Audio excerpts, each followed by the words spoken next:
كل سنة المئات من الحيوانات بيتكهربوا بالخطأ، وبالرغم من المجهودات اللي بتتعمل علشان ننقص الرقم ده، إلا إن البرية مكان طبيعي للحوادث، ولأن الإنسان هو الوحيد اللي عارف خطورة الكهرباء. وفي الناحية التانية في عدم وعي عند الحيوانات بيخليهم يتحطوا في موقف خطر جدا لما بيقابلوا أي حاجة ليها علاقة بالكهرباء. النهاردة هنشوف مع بعض 20 موقف للحيوانات اتكهربت فيه بالخطأ.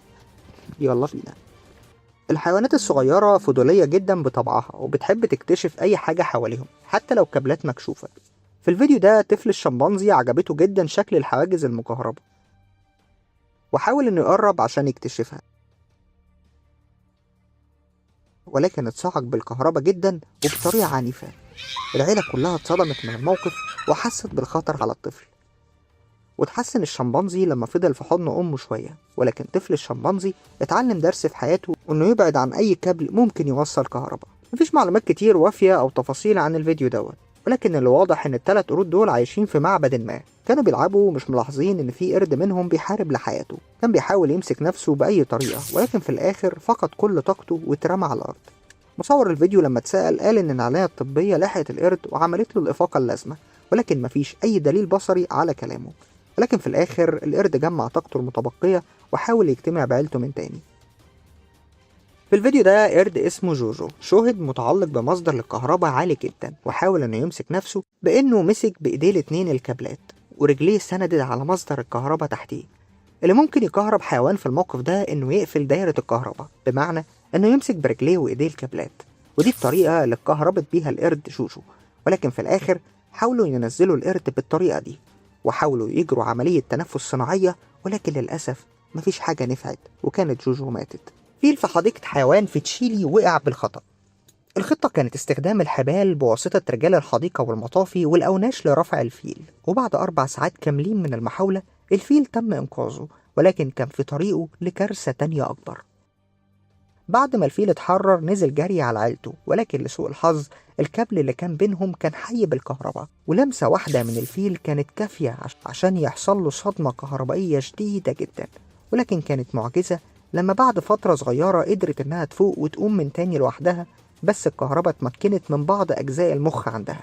لو بصيت على الدبة دي وهي بتطلع على عمود الكهرباء هتشك في قواها العقلية، ولكن هي كانت بتدور على طفلها الضايع في المكسيك، وقررت إنها تطلع على حاجة عالية تدور عليه من فوق زي عمود الكهرباء ده. الناس لما لاحظت المنظر ده كلموا السلطات وابتدت الخطة لتخديرها، ولكن محدش عمل حساب لمكانها الخطير، لأن بمجرد تخديرها وبقت فاقدة الوعي وقعت، وهي في طريقها للنزول اتعرضت للصعق بطريقة عنيفة جدا. طفلها تم العثور عليه بعد مدة صغيرة، ولكن كانت الأم فقدت حياتها. التعابين مخلوقات خفية بيكونوا موجودين في أماكن ما تتوقعهاش أبدا، ولو اضطر الأمر بتلاقيهم فوق سلوك شائكة عشان يوصلوا لطريقهم. وبهذه الطريقة محدش يتوقع يلاقي تعبان البايسون الضخم ده في علبة الكهرباء الكبيرة دي، وتم العثور عليه ميت بسبب الكهرباء. والغريب هنا إن البايسون ده كان كبير جدا وطويل. الحادثة دي كانت ممكن يتم تجنبها لو كان في بعض من تعليمات السلامة البسيطة. في الفيديو ده المية اللي وقع على الأرض كانت متحملة بالكهرباء، وبمجرد إنها وقفت عليها البقرة اتعرضت للصعق، وللأسف الكهرباء كانت كافية عشان تنهي حياتها. الفيديو ده من الهند. في الفيديو ده بنلاقي قطة في الهند فوق عمود كهرباء، محدش كان عارف هي ازاي طلعت فوق، ولكن كان مستنيها قدر قاسي جدا. وقبل ما توصلها المساعدة القطة تعرضت للصعق من الكهرباء. في الصورة دي تقدر تشوف شرز الكهرباء وهو ماسك في القطة، واللي كان كافي انه ينهي حياتها. الفيديو ده اكتر فيديو خلاني عايز ابكي. كلنا عارفين ان حيوانات الكسلان هي ابطأ ثدييات على الكوكب، بيقدروا يقطعوا 4 متر في دقيقة واحدة، وبطريقة ما حيوان الكسلان انتهى بيه الحال بين كابلين كهرباء، وتم صعقه لفترة كبيرة جدا امام الرجل المصور. للأسف ما كانش بإيديه انه يعمل حاجة لحد ما وقع حيوان الكسلان على الأرض.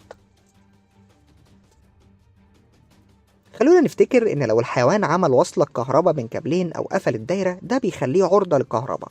في حالة مشابهة للي بنقوله قرد بيحاول يتمرجح على كابلات الكهرباء في حالة من الفرح واللعب، ولكن خطأ واحد كلفه حياته.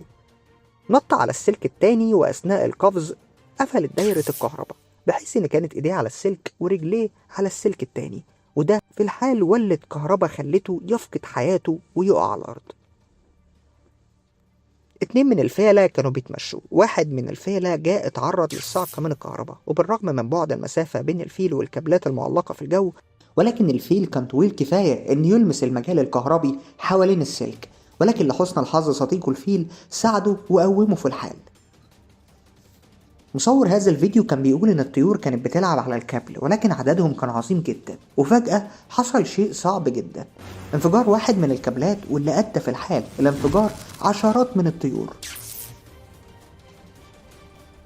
في الفيديو ده تعبان طلع فوق عمود الكهرباء عشان يدور على الأكل، ولكن بدل ما يلاقي الأكل كهرب نفسه بطريقة عنيفة جدا واتشوى حرفيا في لحظات. الفيديو ده مكانه في الحديقة الدولية لكروجر. في الفيديو ده هيبان السلك المكهرب قريب جدا من الغزالة. للأسف الغزالة ما بتتحركش، والأسود مستنية وبتبص وبتسأل نفسها هتاكله ازاي، ولكن ما يعرفوش اللي هيحصل. الأسود حاولت تهجم على الغزالة، ولكن كل ما تهجم كان بيتم صعقها، بس ما كانتش فاهمة السبب. وبالرغم من ان الأسود تم صعقها كذا مرة، ولكن كملت وتمكنت من الغزالة للأسف. الهند مكان منتشر فيه الحيوانات بشكل كبير. قطة في الهند كانت بتتمشى وطلعت فوق عمود تليفون بالغلط، ولكن ربنا كان بعت لها الناس اللي هتنقذها، ولكن القطة طبعا خافت من الناس اللي جاية تنقذها بالفطرة اللي عندها. وأثناء هروب القطة منهم للأسف لمست سلك فيه كهرباء، وتم صعقها بشدة لدرجة إنها اتشقلبت في الهواء من قوة الصعقة، ونطت على سلة الإنقاذ وهربت الحمد لله سليمة، ولكن اتعرضت لصعقة كهربائية هتخليها ما تطلعش فوق أي عمود تاني. المعزة دي كانت تقريبا بتحاول توقع نفسها في مشاكل، وكانت بتحاول تحط دماغها بين الأسلاك المكهربة، ولكن بمجرد لمسها للسلك اتكهربت جامد جدا وجريت بسرعة من شدة الألم، ولكن الحمد لله ما حصلهاش حاجة. في حديقة في دولة الدنمارك حصان من ناحية ومن ناحية تانية كلب وبينهم سلك مكهرب. للأسف الكلب اتعرض لصعقة قوية جدا لدرجة انه من شدة الصعقة جري وتفك الرابط اللي حوالين جسمه. الكلب في الفيديو ده كان بيحاول يلعب مع البقر، ولكن ما يعرفش ان في سلك مكهرب في النص، وكان عمال يتنطط ويلعب معاهم وفرحان بوجودهم، ولكن البقر كان بيبص عليه بصمت. وللأسف الكلب عدم وعيه خلاه يقرب من السلك المكهرب جدا عشان يلعب معاهم، وللأسف تم صعقه بالكهرباء لدرجة انه جري في وقتها من الألم والخوف، ولكن الحمد لله ما حصلوش حاجة. الطيور من أكتر الحيوانات اللي بتتم صعقها بالكهرباء، لأنها دايما بتقعد على أسلاك الكهرباء اللي في الجو. وفي الفيديو ده طائر كان بيحاول يطير جنب سلك كهرباء، وللحظة طمأنينة منه لمس السلك وفي الحال اتكهرب وفقد وعيه تماما، ولكن الحمد لله كان أغمى عليه وبعد فترة رجع لوعيه تاني.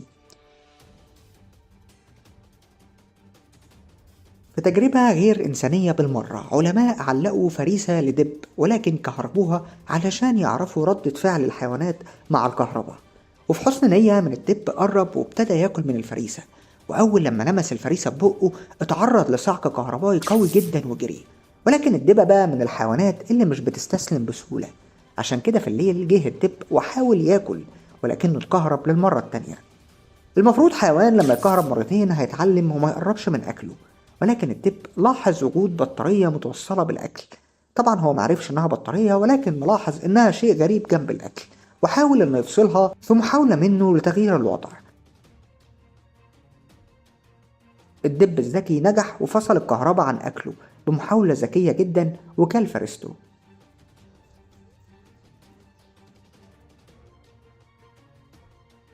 للأسف الفيديو خلص. لو عجبك الفيديو ياريت تدوس لايك وتشير الفيديو عشان غيرك يستفيد، ولو ما اشتركتش على القناة اشترك وفعل الجرس عشان تجيلك فيديوهاتنا دايما. سلام.